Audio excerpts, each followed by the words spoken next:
આવી જશું સમાચાર વિસ્તારથી। લોકસભાની ચૂંટણીને લઈને દેશભરમાં બ્યુગલ વાગી રહ્યું છે, ત્યારે ગુજરાતમાં ત્રીજા તબક્કાની ચૂંટણી યોજાવા જઈ રહી છે। આ તમામ બાબતોને ધ્યાનમાં રાખીને ઇન્ડિયા ન્યૂઝની ટીમ આ ચૂંટણીમાં લોકો કયા મુદ્દાઓને ધ્યાનમાં રાખીને મત આપશે તે અંગે અભિપ્રાય એકત્ર કરી રહી છે। સુરત શહેરમાં આગામી લોકસભાની ચૂંટણીમાં વિવિધ મતદારો તેઓ કયા મુદ્દા પર મતદાન કરશે તે અંગે સુરત શહેરમાં રહેતા કેટલાક વડીલો સાથે ઇન્ડિયા ન્યૂઝ ગુજરાતની ટીમ દ્વારા વાત કરી હતી। વડીલો સાથે વાત કરવાનું મુખ્ય કારણ એ હતું કે તેઓએ ઘણી સરકારોને આવતી જતી જોઈ છે, દેશનો વિકાસ થતો જોયો છે, બીજી કઈ કઈ બાબતો છે જેમાં પરિવર્તન જરૂરી છે અને આ બધી બાબતોને લઈને અત્યાર સુધી શું કામ થયું છે। આ સમગ્ર મામલે इंडिया न्यूज गुजरात पर घना वडील लोगों પોતાનો અભિપ્રાય પણ વ્યક્ત કર્યો હતો। लोकसभा चुनाव का आगाज हो चुका है, तारीख नक्की हो चुकी है, हर उम्मीदवार जाहिर हो चुके हैं। तो इंडिया न्यूज की टीम हर वक्त आपको हर लोगों से मिलवा रही है, नौजवान हो, महिलाएं हो, विद्यार्थी हो, सभी से बातचीत हो गई। तो इस वक्त हम उपस्थित है सूरत शहर के डिंडोली क्षेत्र में, जो कि बहुत माना जाना तालाब माना जाता है, छठ तालाब, जहाँ पे छठ की पूजा होती है। प्रति साल यहाँ तकरीबन 5,000 से 10,000 लोग यहाँ पूजा अर्चना करने आते हैं। तो अब बुजुर्ग रह गए, हम बुजुर्गों से बात करना चाहेंगे कि किस तरह से उन्होंने कई सरकारें देखी भी होंगी, कई लोग उन्हें जानते भी होंगे, कई ऐसी समस्याएं भी होंगी जिनका वो चाहते हैं कि इनका निराकरण हो। तो इस वक्त देखिए आप कई तादाद में आप बुजुर्ग बैठे हो, हम सीधी उनसे ही बात करेंगे कि उनका क्या मनसा है, किस तरह से वह लोगों को वोट देंगे, आने वाली कौन सी सरकार वो चुनेंगे, किस तरह से किन किन मुद्दों को लेकर वह बात करेंगे। देखिए ये काका कुछ समझा रहे हैं किसी को। काका, लोकसभा चुनाव का तारीख आ चुका है, किन किन मुद्दों को लेकर आप वोट देंगे? हम मुद्दा कुछ नहीं समझते हैं। हम लोग जो धर्म हमारे हिंदू धर्म का जो सनातन धर्म है उसको रक्षा करने वाला, इस भारत को रक्षा करने वाला, और मैं भविष्य को देखता हूं कि हिंदुस्तान 2000 साल गुलामी में रह चुका है, वैसा नौबत न आने देगा। कब? जब नरेंद्र मोदी जी प्रधानमंत्री बनेंगे तब। इसी आशा पर आशावादी है। मैं जानता हूं कि अभी कलयुग में अभी एक अवतार पुरुष है, वैसा कोई, इसलिए हम उन्हें मदद करता हूं।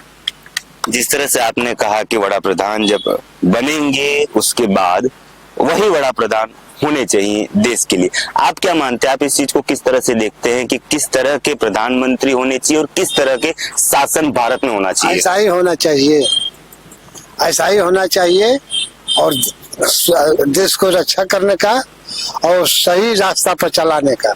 यही मैं उस परिवार का ये है। काका, कांग्रेस कहती है कि भारतीय जनता पार्टी की जब से सरकार बनी है तब से ज्यादा भ्रष्टाचार बढ़ चुका है।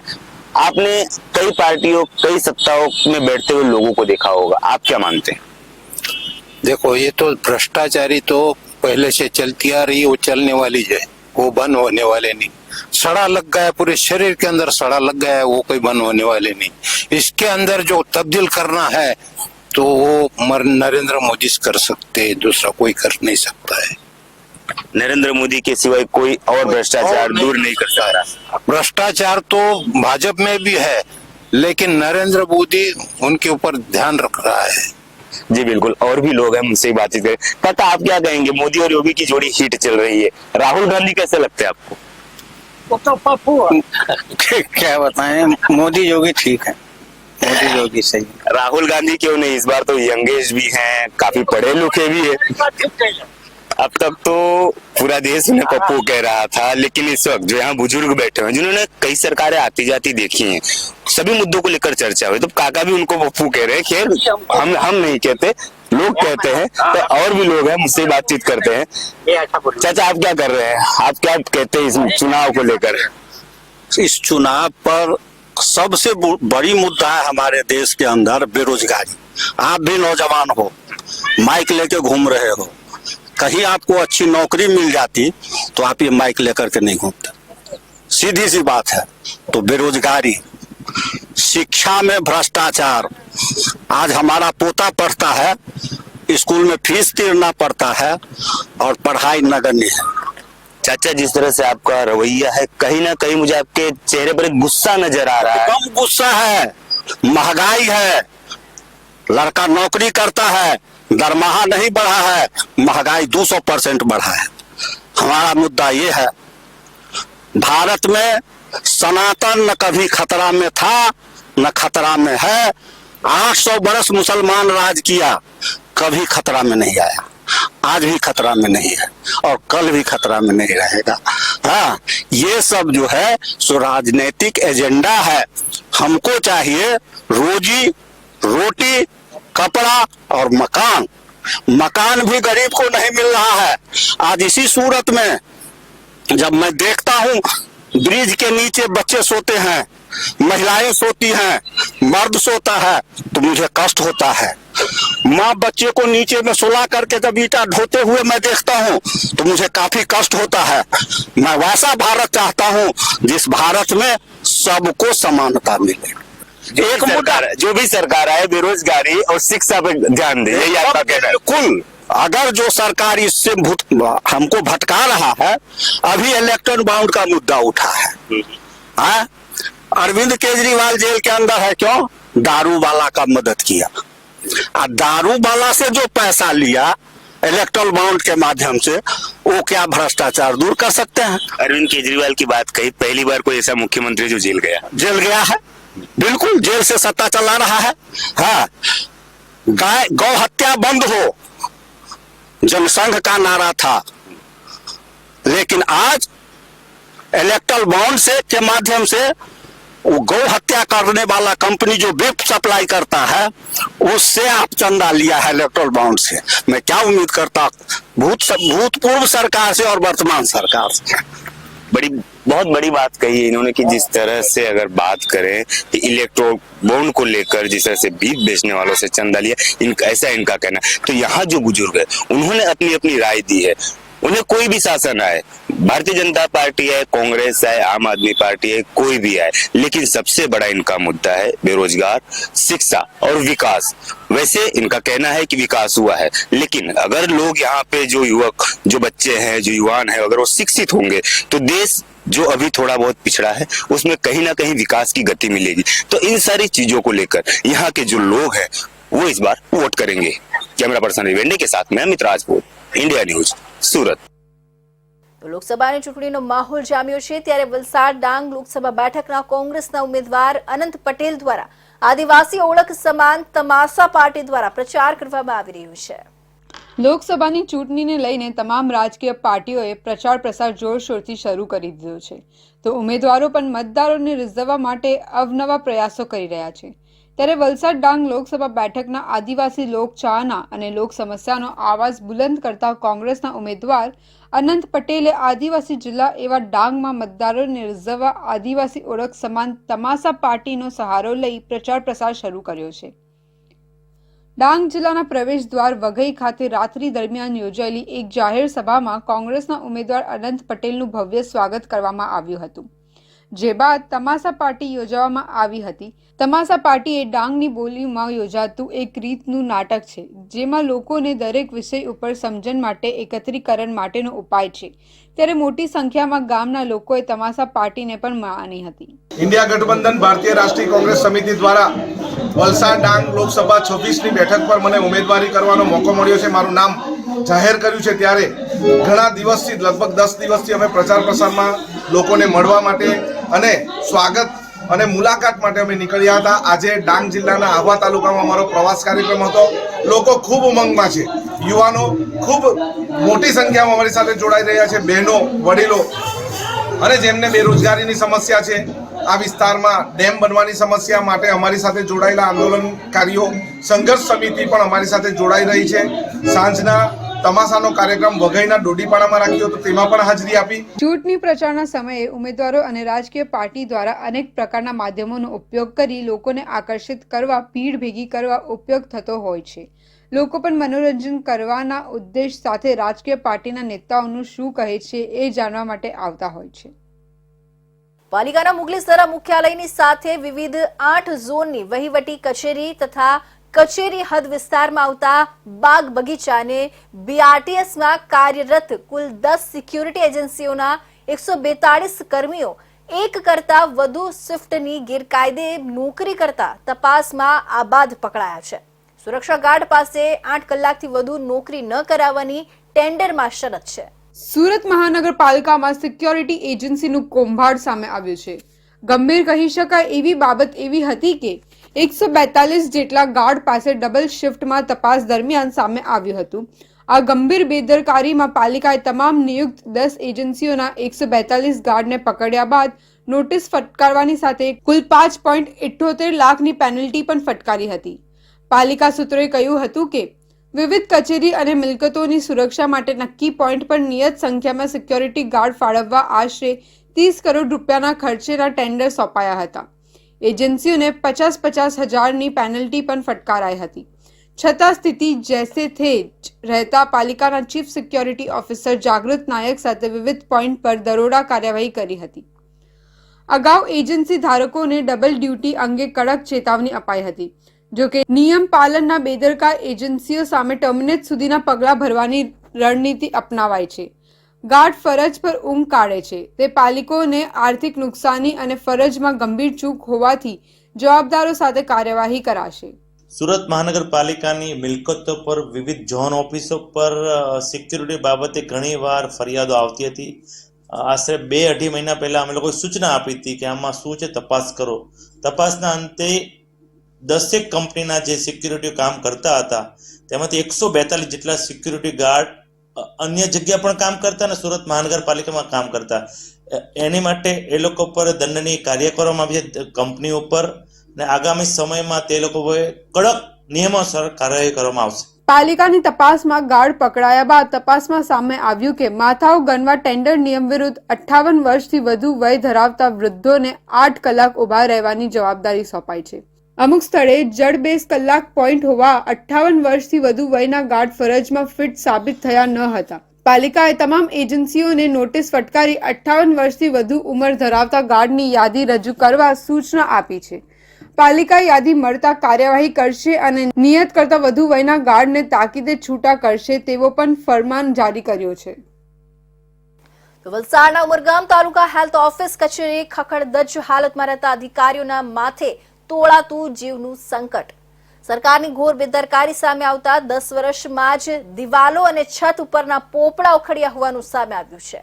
વલસાડના ઉમરગામ તાલુકાના નગરપાલિકા હદ વિસ્તારના ગાંધીવાડી સ્થિત કાર્યરત પીએચસી હોસ્પિટલ કમ્પાઉન્ડમાં છેલ્લા 10 વર્ષ પહેલા તાલુકા હેલ્થ ઓફિસ કચેરીનું નિર્માણ કાર્ય હાથ ધરવામાં આવ્યું હતું, જે હાલના સમયમાં આ કચેરીનું મકાન અત્યંત જર્જરિત બની જવા પામ્યું છે. મકાનની દિવાલોમાં પડેલી તિરાડ નજરે પડે છે. છત ઉપરથી સિમેન્ટના પોપડા ખરી રહ્યા છે. તે સાથે છતની ઉપરની દિવાલો ઉપર પણ તિરાડ દેખાઈ રહી છે. સાથે પિલ્લરોની જે બીમો નાખવામાં આવેલા છે એ બીમના નીચેની સિમેન્ટ સરકી રીતસરની માટી નજરે આવી રહી છે. ત્યારે આ ખખડધજ તાલુકા હેલ્થ ઓફિસ કચેરીમાં ગમે ત્યારે પણ કોઈ મોટી હોનારત સર્જાય એવી હાલત શક્યતા દર્શાવી રહી છે. આ કચેરીમાં કાર્યરત અધિકારીઓના માથે મોતનું સંકટ તોડાઈ રહ્યું છે. ત્યારે અધિકારીઓએ પણ ઉપરોક્ત ઘટનામાં પોતાની વેદના રૂપી જાણ સંબંધિત અધિકારીઓને પત્ર વ્યવહાર દ્વારા જણાવી વહેલી તકે આ કચેરીનું સમાકરણ થાય એવી આશા વ્યક્ત કરવામાં આવી છે. ત્યારે ઉપરોક્ત નિર્માણ પામેલા તાલુકા હેલ્થ ઓફિસ કચેરીના મકાનના લોકાર્પણ પહેલા સંબંધિત અધિકારીઓ કચેરી બંધ કામનું નિરીક્ષણ કરાવી ફિટનેસ રિપોર્ટ લઈ મકાન આયુષ્ય નક્કી કરી અધિકારીઓ વચ્ચે ખુલ્લો મૂકવામાં આવતો હોય છે. ત્યારે આટલા વર્ષમાં જો મકાન અત્યંત જર્જરિત બને તો મકાનના નિર્માણ કાર્ય ઉપર ભ્રષ્ટાચારની આશંકા સેવાઈ રહી છે. કોમી એકતાની શ્રેષ્ઠ મિસાલ સુરતના સચિન વિસ્તારમાંથી સામે આવી છે. સચિન વિસ્તારમાં હિન્દુ આગેવાનો દ્વારા રોઝા દરમિયાન મુસ્લિમ સમુદાયના લોકો માટે ઇફતારીનું આયોજન કરવામાં આવ્યું હતું, જેમાં મોટી સંખ્યામાં મુસ્લિમ બિરાદરો શરીક થયા હતા. એક તરફ દેશના કેટલાક ભાગો કોમી હિંસા અને વ્યમંસની ખબરો જોવા મળી રહી છે, ત્યારે સુરતમાં હાલ ચાલી રહેલા મુસ્લિમ સમાજના રમઝાન મહિનામાં કોમી એકતાના દર્શન થાય છે.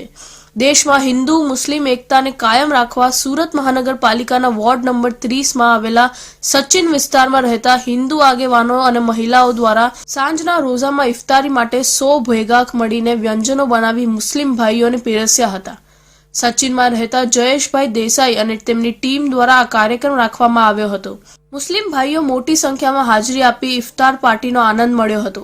તેમજ ઇફતાર પછી બધા મુસ્લિમ ભાઈઓએ એક સાથે ભેગા મળીને નમાઝ અદા કરી દેશની એકતા અને અખંડિતતાના આવી રીતે સચવાઈ રહે તેના માટે દુઆ કરી હતી. અને અત્યારે જે રમજાન માસ જે ચાલી રહ્યો છે એ રમજાનની અંદર જે મુસ્લિમ ભાઈઓ રોજા રાખે છે એને માટે અમારે આ વોર્ડ નંબર 30ના પ્રમુખ જયેશભાઈએ ખૂબ જ સુંદર આયોજન અહીં જે રોજા કરે છે એમના ભાઈઓ માટે ઇફતારીનો કાર્યક્રમ જે રાખેલો ખૂબ જ સરાહનીય છે. અને હું જેટલા પણ અમારા હિન્દુ ભાઈઓ જે અહીંયા કામગીરી કરી રહ્યા છે સૌને અભિનંદન આપું છું. आज का ये जो है रोज़े का कार्यक्रम था इफ्तार का, और बहुत बेहतरीन भाइयों ने हमारे जो है इंतज़ाम किया था इफ्तार का. बहुत अच्छा जो है इंतज़ाम रहा. और ये इफ्तार से जो है भाईचारा बनाने की हम लोग फिक्र करते हैं कि आपस की जो दूरियां हैं वो कैसे हमारे करीब हो जाएं और हम दोनों भाई एक दूसरे से कैसे गले मिल सके. तो ये इफ्तार पार्टी से हम दोनों एक दूसरे को सम्मान कर देते हैं और हम दूसरे को अपने दुख दर्द में जो पेश आते हैं. यही हमारा जो है कार्यक्रम होता है. અત્યારે કનકપુર કંસાટ સચિન વિસ્તારની અંદર અહીંના સ્થાનિક અગ્રણી એવા જયભાઈ દેસાઈ જે સાંઈ ભક્તથી જાણીતા છે એ એમની ટીમ શ્યામભાઈ, રાજુભાઈ, નીરવભાઈ નાયક, રઘુવીરસિંહ વાંસિયાજી એ સૌ ભાઈઓ ભેગા થઈને મુસ્લિમ સમાજના જે અત્યારે પવિત્ર રમજાન મહિનો ચાલી રહ્યો છે અને આજે 15મો રોજો છે એ નિમિત્તે ખાસ મુસ્લિમ સમાજના એમના મિત્રોના માટે ઇફતાર પાર્ટીનું આયોજન કર્યું. એ આયોજન આપ જોઈ શકો છો કે ખૂબ આવકારદાયક છે, એટલા માટે કે મેં મારી લાઈફમાં પહેલી વાર આવી રીતે જો કે હિન્દુ સમાજના પર્ટિક્યુલર ભાઈઓએ એમના મુસ્લિમ સમાજના મિત્રો માટે ઇફતાર પાર્ટીનું આવું જાહેરમાં આયોજન કર્યું છે. રમઝાન મુસ્લિમો માટે પવિત્ર મહિનો ગણાય છે, ત્યારે સૌ કોઈ મુસ્લિમ રોઝા રાખીને સમગ્ર દિવસ દરમિયાન ઉપવાસ કરે છે, જે ઉપવાસ સાંજે ખોલવામાં આવે છે અને એને ઇફતાર કહેવાય છે. આ ઇફતાર માટે તમામ મુસ્લિમો પોતાના ઘરે વિવિધ પ્રકારના ભોજન તૈયાર કરીને સૌ કોઈ ભેગા મળીને રોઝો ખોલે છે. જે પવિત્ર કાર્યમાં હિન્દુઓ પણ જોડાયા હતા અને ઇફતારનું આયોજન કરીને કોમી એકતાનું ઉદાહરણ પૂરું પાડ્યું હતું. પાંડેસરામાં 22 વર્ષીય નરાધમે 12 વર્ષના બાળકને અવાવરું મકાનમાં લઈ જઈ કાતર જેવું હથિયાર બતાવી તેની સાથે સૃષ્ટિ વિરુદ્ધનું કૃત્ય આચર્યું હતું. પીડિત બાળકના પરિવારે ફરિયાદ આપતા પાંડેસરા પોલીસે ગુનો નોંધી અમિત કૈલાશ પાંડે સામે ગુનો નોંધી ઝડપી પાડ્યો છે. વિકૃત માનસિકતા અને સેક્સ મેનિયાક કહી શકાય એવા અનેક લોકો સોસાયટીમાં ખુલ્લેઆમ ફરતા હોય છે, જેનો કોઈને ખ્યાલ સુદ્ધા થઈ શકતો નથી. આવા જ એક માનસિક વિકૃત વ્યક્તિ દ્વારા બાળક સાથે સૃષ્ટિ વિરુદ્ધનું કાર્ય કરનાર નરાધમ અમિત પાંડે એમ્બ્રોઇડરીના કારખાનામાં મજૂરી કરે છે અને અપરિણિત છે. પાંડેસરાના શ્રમ વિસ્તારમાં રહેતો 12 વર્ષનો બાળક સાંજે ઘરની બહાર સાયકલ લઈને રમતો હતો. તે સમયે અમિત પાંડે બાળક પાસે મોપેડ લઈ આવ્યો હતો. નરાધમ અમિત પાંડે બાળકને ધમકાવી પોતાની સાથે મોપેડ પર જબરજસ્તી બેસાડી દીધો હતો. પછી બાળકને પંચવટી સોસાયટીના ખંડેર મકાનમાં લઈ ગયો હતો, જ્યાં બાળકને કાતર જેવું હથિયાર બતાવી જાનથી મારી નાખવાની ધમકી આપી સૃષ્ટિ વિરુદ્ધનું કાર્ય કર્યું હતું. નરાધમ અમિત પાંડે બાળકને ઘર પાસે ઉતારી જતો રહ્યો હતો. પાંડેસરા પોલીસ સ્ટેશનના હદમાં એક બનાવ બન્યો છે, જ્યાં પાંડેસરા હાઉસિંગ સોસાયટીમાં પાંડેસરા હાઉસિંગ પોલીસ ચોકીની બાજુમાં કોમ્યુનિટી હોલ આવેલો છે. તે હોલની બાજુમાં એક અવાવરું જગ્યા હતી, જ્યાં આરોપી અમિત કૈલાશ પાંડે નામનો ઈસમ એક 12 વર્ષના દીકરાને પોતાના મોપેડ પર બેસાડી સાયકલ ચલાવવાની લાલચે લઈ ગયેલો હતો અને ત્યાં તેની સાથે અવાવરું જગ્યા પર જઈ સૃષ્ટિ વિરુદ્ધનું કૃત્ય આચરેલું હતું. જેની જાણ છોકરાના પિતાને થતાં તેણે પાંડેસરા પોલીસ સ્ટેશન ખાતે આવી ફરિયાદ રજીસ્ટર કરાવી અને આ ફરિયાદ આધારે પાંડેસરા પોલીસ સ્ટેશને તપાસ શરૂ કરી, જે આધારે આરોપીને પકડેલ છે અને આ બાબતે આગળની દિશામાં પોસાઈ શ્રી કેજે વસાવાના તપાસ ચલાવી રહી છે. બાળકને ડરાવી ધમકાવીને લઈ ગયા બાદ નરાધમ અમિત હથિયાર બતાવી કરેલા અધમ કૃત્ય બાદ ડરી ગયેલા બાળકે ઘરે આવી પોતાના માતા પિતાને સમગ્ર હકીકત જણાવી, જે સાંભળી કિશોરના માતા પિતા પણ ચોંકી ઉઠ્યા હતા અને તરત પોલીસ સ્ટેશન પહોંચીને ફરિયાદ નોંધાવતા પોલીસે પણ મામલાની ગંભીરતા જોતા અમિત પાંડેને ઝડપી પાડીને કાયદેસરની કાર્યવાહી કરી હતી. સુરતમાં નાનપુરા મકાઈપુલ સર્કલ પાસે 400 રૂપિયાની લેતી દેતીમાં એક યુવકને ઢોર માર મારતા મોત નીપજ્યું હોવાની ઘટના બની હતી. જોકે જે તે વખતે યુવકના શરીર પર કોઈ ઘાના નિશાન મળ્યા ન હતા, પરંતુ પોસ્ટમોર્ટમ રિપોર્ટમાં યુવકનું ઢોર માર મારી હત્યા કરવામાં આવી હોવાનું સામે આવતા અઠવા પોલીસે હત્યાનો ગુનો નોંધી વધુ તપાસ હાથ ધરી છે. 11 માર્ચના રોજ મોડી સાંજે 7 વાગ્યાના આસપાસ નાનપુરા મકાઈપુલ સર્કલ પાસે આવેલા ચંચી મહેતા નાટ્યગૃહના ફૂટપાથ પરથી આશરે 40 થી 45 વર્ષનો અજાણ્યો ઈસમ ઈજાગ્રસ્ત હાલતમાં પડ્યો હતો. આ અંગે જાણ થતાં પોલીસે ઘટના સ્થળે પહોંચી ઈસમને સારવાર માટે હોસ્પિટલ ખસેડવામાં આવ્યો હતો, જ્યાં બીજા દિવસે એટલે 12 માર્ચના રોજ સવારે 11 વાગ્યે તેનું સારવાર દરમિયાન મોત થયું હતું. પીએમ રિપોર્ટમાં અજાણ્યા ઈસમને માર મારતા મોત થયું હોવાનું બહાર આવ્યું હતું. પોલીસે બનાવના સ્થળની આજુબાજુના સીસીટીવી ફૂટેજ ચેક કરતા મેટ્રોકા નામની દુકાનની આગળના સીસીટીવી ફૂટેજમાં મૃતક સાથે અજાણ્યો ઈસમ ઝઘડો કરી લાતો અને થપ્પડો મારતો દેખાયો હતો, તેમજ મૃતકને એક પગ ખેંચી મચકોડી પર નાખ્યો હતો. આ મામલે માર મારનાર ઈસમની ઓળખ કરીને અઠવા પોલીસે હત્યારા રામકિશોર પ્રધાનની ધરપકડ કરી છે.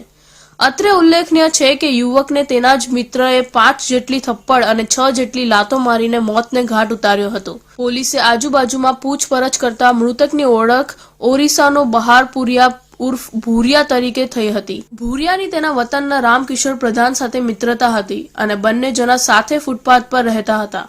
બંને વચ્ચે 400 રૂપિયા લેવા બાબતે ઝઘડો થતા રામકિશોરે ગુસ્સામાં આવી લાતો અને હાથથી ઢોર માર મારી શરીરે ગંભીર મૂળ ઈજાઓ પહોંચાડી હત્યા કરી હોવાનું બહાર આવ્યું હતું. 11 માર્ચ 2024 ના રોજ મક્કાઈ પુલ સર્કલ પાસે જાહેરમાં ફૂટપાથ પર એક ઈસમ મરણ ગયેલ છે એવી જાહેરાત આવેલી, જેના અનુસંધાને અઠવા પોલીસ સ્ટેશનના અધિકારીઓએ સ્થળ પર જઈ અને મરણ જનારની વેરીફાઈ કરાવેલ અને આ અંગે અકસ્માત મોત 23 નંબરથી દાખલ કરવામાં આવેલ. પીએમ નોટ આવ્યા બાદ પીએમ નોટનું કારણ સ્પષ્ટ આવેલ કે મરણ જનારનું મૃત્યુ છે એ હેડ ઇન્જરીને કારણે થયેલું છે, જેથી અઠવા પોલીસ સ્ટેશનની અંદર 26 માર્ચ 2024ના રોજ આ બનાવ અંગે આજુબાજુના સીસીટીવી વેરીફાઈ કરતા 11 માર્ચના રોજ સાંજના 6:30ની આસપાસ એક ઈસમ છે આ મરણ જનારને માર મારતો હોય એવું જણાય, જેથી સીસીટીવી ફૂટેજના આધારે એક ઈસમની અટકાયત કરવામાં આવેલ. સીસીટીવી પ્રમાણે ગત 11 માર્ચના રોજ સાંજે 6:36 મૃતક ભૂરિયો ફૂટપાથ ઉપર બેઠો હતો અને 6:48 મિત્ર રામકિશોર તેની સાથે ઝઘડો કરી માર મારવાનું શરૂ કરે છે. 2 થપ્પડ મારતા ભૂરિયો જમીન પર પડી જાય છે. ત્યારબાદ 3 થપ્પડ અને 5 લાત મારે છે. તેમ છતાં સંતોષ ન થતા ચપ્પલ કાઢીને માર મારે છે. ત્યારબાદ એક પગ મચકોડીને જતો રહે છે, જેથી રામકિશોરની બનાવ અંગે ગત રોજ સરકાર તરફે પીએસઆઈ BK ઝાલા ફરિયાદી બની આરોપી રામકિશોર પ્રધાન સામે હત્યાનો ગુનો દાખલ કરી વધુ તપાસ હાથ ધરી તેને ધરપકડ કરી હતી. સુરતના ચોક બજાર વિસ્તારમાં રહેતી પરિણીતા પર તેના પાડોશમાં રહેતા 2 સંતાનોના પિતાએ રેપ કર્યો હોવાની ચોંકાવનારી ઘટના પોલીસ ચોપડે નોંધાવા પામી છે. પરિણીતાએ અઠવા લાઇન્સ પોલીસમાં ફરિયાદ આપતા પોલીસે 38 વર્ષીય પાડોશી સામે ગુનો નોંધી ધરપકડની કાર્યવાહી કરી હતી. ચોક બજાર વિસ્તારમાં રહેતી પરિણીતા પર તેના પડોશમાં રહેતા 2 સંતાનોના પિતાએ રેપ કર્યો છે. પરિણીતાએ અઠવા લાઇન્સ પોલીસમાં ફરિયાદ આપતા પોલીસે 38 વર્ષીય પડોશી સામે ગુનો નોંધી ધરપકડની કાર્યવાહી કરી છે. 31 વર્ષીય પરિણીતા 4 સંતાનોની માતા છે અને તેના પતિ દરજી કામ કરે છે. આરોપી તેના પડોશમાં રહે છે અને ઘોડાગાડી ચલાવે છે. છેલ્લા ઘણા વખતથી આરોપી પરિણીતાને હેરાન પરેશાન કરતો હતો. છેવટે કંટાળીને પરિણીતાએ પતિને વાત કરી હતી. આથી મામલો પોલીસમાં પહોંચ્યો હતો. 27 માર્ચ 2024ના રોજ એક 31 વર્ષની મહિલાએ અઠવા પોલીસ સ્ટેશન ખાતે આવી અને પોતાના ઉપર છેલ્લા 3 વર્ષથી મરજી વિરુદ્ધ એક શખ્સ બળાત્કાર કરતો હોવાની ફરિયાદ આપેલ, જેના અનુસંધાને અઠવાના પોલીસ ઇન્સ્પેક્ટર રબારીનાઓએ તાત્કાલિક તેમની ફરિયાદ નોંધી અને તપાસ ચાલુ કરેલ અને તપાસ દરમિયાન હનીફ કુરેશી પોતે બગીનો અને ઘોડાગાડીનો વ્યવસાય કરતો ઈસમની ધરપકડ કરવામાં આવેલ. પડોશમાં રહેતા નરાધમની હરકતોથી તંગ આવી ગયેલી 4 સંતાનોની માતા એવી મહિલા પોતાના પતિને સમગ્ર હકીકત જણાવતા આખરે મહિલા અને એના પતિ દ્વારા ફરિયાદ કરવાનું નક્કી કરીને પોલીસ સ્ટેશનમાં સમગ્ર મામલો પહોંચ્યો હતો. બારડોલી લોકસભાના કોંગ્રેસના ઉમેદવાર સિદ્ધાર્થ ચૌધરી કામરેજ અને પલસાણા તાલુકાની મુલાકાત લીધી હતી અને કાર્યકરોને સંબોધતા તેમણે હાલની સરકાર પર કટાક્ષો કર્યા હતા. લોકસભાની ચૂંટણીના પડધમ વાગી ચૂક્યા છે, ત્યારે તમામ પક્ષો પોતાના ઉમેદવારોને જીતાડવા માટે એડી ચોટીનું જોર લગાવી રહ્યા છે. તો લોકસભા બારડોલીની બેઠક પર કોંગ્રેસ અને ભાજપ બંને પક્ષના ઉમેદવાર પોતપોતાના મત વિસ્તારોમાં મીટિંગનો દોર અને લોકસંપર્ક ચાલુ કર્યો છે. કોંગ્રેસના ઉમેદવાર સિદ્ધાર્થ ચૌધરીએ કામરેજ અને પલસાણા તાલુકાની મુલાકાત લીધી હતી અને કાર્યકરોને સંબોધતા તેમણે સરકાર પર કટાક્ષો કર્યા હતા તેમજ પોતાની જીતનો વિશ્વાસ વ્યક્ત કર્યો હતો. જોઈએ શું કહ્યું સિદ્ધાર્થ ચૌધરીએ. 12મી તારીખે બારડોલી લોકસભાના ઉમેદવાર તરીકે મારી જાહેરાત થઈ ત્યારથી લઈ અને આજ સુધી સમગ્ર લોકસભા વિસ્તારના વિવિધ તાલુકાઓમાં તમામ આગેવાનો સાથે મળીને મેં પ્રચાર કર્યો છે અને દરેક વિસ્તારમાં ખૂબ જ સારો પ્રતિસાદ મળ્યો છે. જે રીતે આપ અહીંયા જોઈ રહ્યા છો કે આ ફક્ત તાલુકાના મુખ્ય આગેવાનોની એક મિટિંગ હતી, એ રીતે દરેક તાલુકામાં મિટિંગ કરી છે અમે અને એમાં ખૂબ જ સારો પ્રતિસાદ અને સારી સંખ્યામાં આગેવાનો હાજર રહ્યા છે. કોઈપણ ચૂંટણી કોઈપણ ઉમેદવાર માટે પડકાર જ હોય છે, પણ એવી કોઈ ગેરંટી નથી કે માણસ કાયમ જીતતો રહે. એટલે આ 15 લાખ જેવી ગેરંટીની વાત છે. પડકાર અમને છે જ, પણ અમે જે પ્રતિસાદ મળ્યો છે આ 15 દિવસમાં એ જોતા હું એવું માનું છું કે આ ચૂંટણીમાં ચોક્કસ લોકોએ મન બનાવ્યું છે પરિવર્તન. કામરેજ ખાતેના કાર્યક્રમમાં કોંગ્રેસના જિલ્લા પ્રમુખ મનહરભાઈ પટેલ તેમજ માંડવીના પૂર્વ ધારાસભ્ય અનિલભાઈ ચૌધરીની સાથે આમ આદમી પાર્ટીના આગેવાનો અને કાર્યકર્તાઓ પણ મોટી સંખ્યામાં ઉપસ્થિત રહ્યા હતા અને ગઠબંધનના ઉમેદવારને જીતાડવાની નેમ લીધી હતી. તો આ હતા સુરત બુલેટિનના મહત્વના સમાચાર. ફરી મળીશું નવા સમાચારો સાથે. ત્યાં સુધી રજા આપશો. નમસ્કાર.